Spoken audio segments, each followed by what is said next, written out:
Hi there, welcome to Social Guidance. In this video, I will show you how to use Business WhatsApp. So for this, first of all, you need to install Business WhatsApp and log in with your phone number.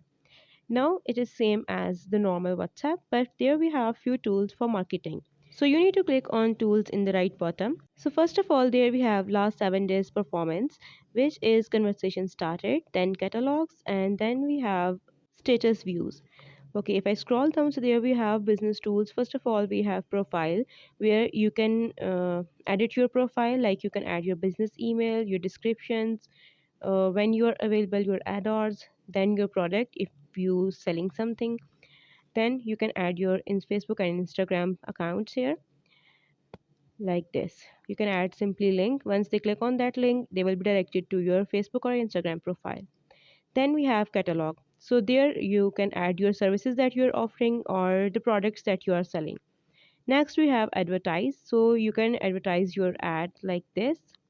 So if you want to go with it, then you can click on get started and fulfill the requirement, add your payment card and you are good to go.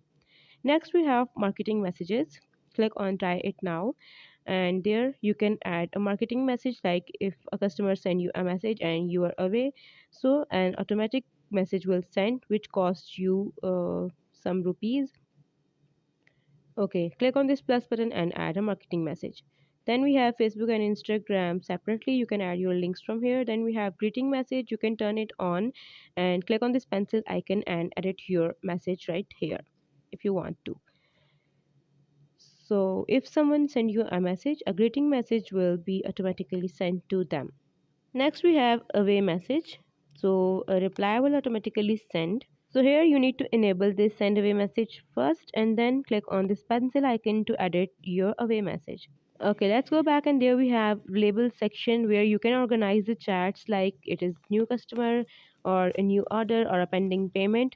So you can add a label to your chats. This is it for today's video. I hope you like it. If you have any question, please comment down below and do subscribe to our channel. Thank you for watching. Bye.